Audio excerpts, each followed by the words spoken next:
देश की सबसे बड़ी insurance company life insurance company ने गिनीज वर्ल्ड रिकॉर्ड सेट किया और मेरे हाथ में है ये वर्ल्ड रिकॉर्ड, क्योंकि एक दिन के अंदर 24 घंटे के अंदर 5 लाख से ज़्यादा इंश्योरेंस पॉलिसी सर बेची गई हैं। ये आपने रिकॉर्ड सेट कर दिया है, ये किस तरह मुमकिन हुआ? देखिए, ये जो है आप देखिएगा 20 जनवरी 2025 को हमने एक अपील की थी हमारे सब एजेंट लोगों के लिए कि कम से कम उस दिन एक पॉलिसी रखो। वो उस दिन को हमने मैड मिलियन डे नाम दिया था कि मैड मिलियन डे में आपको कम से कम एक पॉलिसी रखना है, जिसके फलस्वरूप जो है एक दिन में हमारा 5,88,107 पॉलिसी कंप्लीट हुआ 24 घंटे में, और 4,52,839 एजेंट ने उसमें हिस्सा लिया। तो ये गिनीस वालों ने आके इसको देखा, वेरीफाई किया, सब करके उन्होंने गिनीस वर्ल्ड रिकॉर्ड में ये हमारा नाम दर्ज किया, LIC का नाम। और सर आप जाते जाते भारत का नाम रोशन करके गए हैं, LIC का नाम रोशन करके एक रिकॉर्ड सेट कर दिया है सर। कुछ अभी और भी लग रहा है कि बच गया, कि जाते जाते मैं LIC में अपनी लास्ट टेन्योर में कुछ और भी करके जाता? देखिए, अब भी जो है LIC तो एक मतलब जो है जर्नी जैसा है, चालू रहता है, ऐसा कोई ये नहीं होगा। और जो रिकॉर्ड अभी हुआ है वो रिकॉर्ड LIC और रिकॉर्ड को तोड़ेगी। आने वाले समय में ये जो गिनीज रिकॉर्ड है या जो आप बिजनेस का परफॉर्मेंस देख रहे हैं, LIC अपना रिकॉर्ड LIC तोड़ेगी और कोई तोड़ नहीं सकता, ये मेरा मानना है। आपका जो मुनाफा बढ़ा है, जो VNB मार्जिन्स बढ़े हैं, उनको किन फैक्टर्स ने ड्राइव किया? देखिए, VNB मार्जिन आप अगर देखिएगा कि लिस्टिंग के बाद पिछले 3 साल से हम लोग अपना प्रोडक्ट डिजाइन चेंज कर रहे हैं। नॉन पर प्रोडक्ट धीरे धीरे हमारा जो टोटल बास्केट में नॉन पर का हिस्सा बढ़ा है, और नॉन पर का AP में जो हिस्सा है 27.69% नॉन पर का हिस्सा रहा है, जो कि लगभग 50% ग्रोथ हुआ है। नॉन पर का 50% ग्रोथ हुआ है नॉन पर का AP में हिस्सा, और ये मुख्य कारण है जो है हमारा मार्जिन का। और मार्जिन भी आप देखिएगा 17.6% हमने VNB मार्जिन दिया है, जिसमें 80 बेसिस पॉइंट्स बढ़ा है। 16.8 था 23-24 में, और 24-25 में 17.6। तो ये सब जो हम लोग ने निर्णय लिया है उसका नतीजा है कि इसका फल जो है आपके सामने आज की तारीख में है। और सर आपके लिए ये VNB मार्जिन्स बढ़ने के बावजूद, मुनाफा बढ़ने के बावजूद, क्या ये थोड़ा सा कंसर्न रहा कि हम प्रीमियम जो है इस क्वार्टर में थोड़ा गिरता हुआ देख रहे हैं, और जो नेट इनकम है वो भी थोड़ी सी गिरती हुई देख रहे हैं? देखिए, प्रीमियम जो है प्रीमियम फ्लैट रहा है, गिरा नहीं है, मार्जिनल प्लस रहा है टोटल अगर प्रीमियम देखें Q4 का। और प्रोडक्ट रेगुलेशन चेंज के कारण जो Q3 है, Q3 का इम्पैक्ट जो है, Q3 का इम्पैक्ट Q4 में हमने मेकअप किया, लेकिन पूरा मेकअप नहीं हुआ Q4 में। तो इसके फलस्वरूप जो है थोड़ा सा प्रीमियम इनकम का ग्रोथ जो है, ग्रोथ थोड़ा सा कम हुआ है। और सर LIC से एक और लोग बहुत देर से वेट कर रहे हैं, हेल्थ इंश्योरेंस। आपने कहा था कि ये मार्च तक फाइनलाइज हो जाएगा, अब हम कब तक एक्सपेक्ट कर सकते हैं? देखिए, हेल्थ इंश्योरेंस के ऊपर काम चल रहा है, जैसे कि मैंने बोला था, अभी भी काम चालू है, फाइनल स्टेज पे है आई कैन से।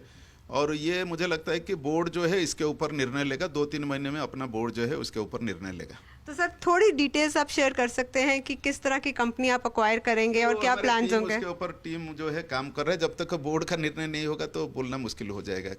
और सर इसके अलावा हम क्या फर्दर स्टेक सेल देख सकते हैं LIC में, क्योंकि 10% है, 3 पॉइंट समथिंग अभी तक स्टेक सेल हुआ है। तो अभी भले ही सेबी ने थोड़ी रिलैक्सेशन दी है, लेकिन आगे के अगर आप प्लान्स डिस्कस कर सकते हो। देखिए, इसके ऊपर जो है दीपम जो है वो लोग निर्णय लेंगे, फर्दर स्टेक सेल के लिए निर्णय लेंगे दीपम। सर आज LIC के शानदार रिजल्ट्स के बाद शेयर जो है अपवर्ड ट्रैजेक्टरी के ऊपर है, लेकिन कभी कभी कंसर्न रहता है इन्वेस्टर्स को। बीते साल कुछ गिरावट देखने को मिली, और लिस्टिंग के बाद से अगर कुछ 5% के आसपास का गेन देखने को मिला, तो आप इन्वेस्टर कॉन्फिडेंस के लिए क्या कहना चाहेंगे? देखिए, इन्वेस्टर को तो मैं यही बोलूँगा, जो LIC जो है, जो हम लोग बोल रहे हैं वो डेमोन्स्ट्रेट कर रहे हैं। हमारा जो ये में कोई गैप नहीं है, कमिटमेंट और अचीवमेंट, तो उसको देख के जो है निर्णय आप लीजिए, और मैं जो वादा करता हूँ वो पूरा करेगी LIC।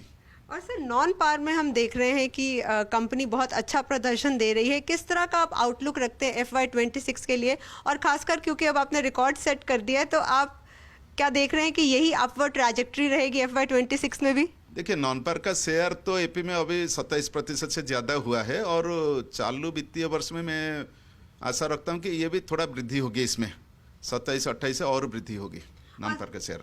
और सर जो IRDA के जो रेगुलेशंस चेंज हुए हैं, जो सरेंडर वैल्यू है, उसका आपने क्या इम्पैक्ट देखा है बिजनेस में? नहीं, अभी ऐसा कुछ महसूस नहीं हुआ है, पिछले 6 महीने में ऐसा कुछ महसूस नहीं हुआ है और मुझे ये मानना है कि उसका कोई खास इम्पैक्ट नहीं होगा। अब देखिए, ये जो रेगुलेटरी चेंज हुआ है ये वो लोगों के लिए है जिनको एकदम कोई इमरजेंसी है, पॉलिसी कर लिया, पैसा दिया, लेकिन अर्जेंट कोई मेडिकल इमरजेंसी घर में आए, उसका और कोई ये नहीं है, ओनली LIC, तो उसको सरेंडर करना है।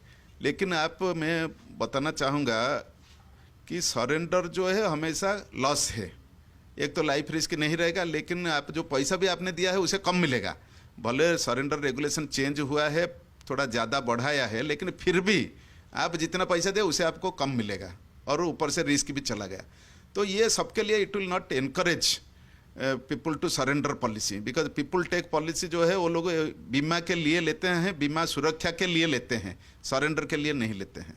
और सर अभी क्योंकि हम LIC बहुत बड़ा प्लेयर है, देश में इकलौता नंबर 1 इंश्योरेंस कंपनी है, तो सर कंपटीशन यहाँ भी बढ़ रहा है, बहुत से प्राइवेट प्लेयर्स आ रहे हैं और थोड़ा कंपटीशन हम आपके मार्केट शेयर में भी देख रहे हैं, आप क्या कहेंगे?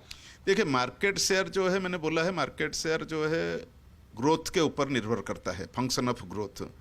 और जो छोटे प्लेयर, नए प्लेयर है, उनका ग्रोथ रेट ज़्यादा होगा और हम लोगों का बेस लार्ज बेस है, तो बड़ा बेस होने के कारण ग्रोथ रेट में थोड़ा सा इम्पैक्ट रहता है। लेकिन उससे ज़्यादा है कि हम लोग जो है फोकस प्रॉफिटेबल ग्रोथ, कैसे हर साल ग्रोथ, हम प्रॉफिट में ग्रोथ दिखाएंगे, वो हमारा लक्ष्य है। लेकिन हम लोग मार्केट शेयर के लिए भी ध्यान रख रहे हैं कि एक लेवल से नीचे नहीं जाएगा मार्केट शेयर, वो भी हमारा लक्ष्य है कि हम उसके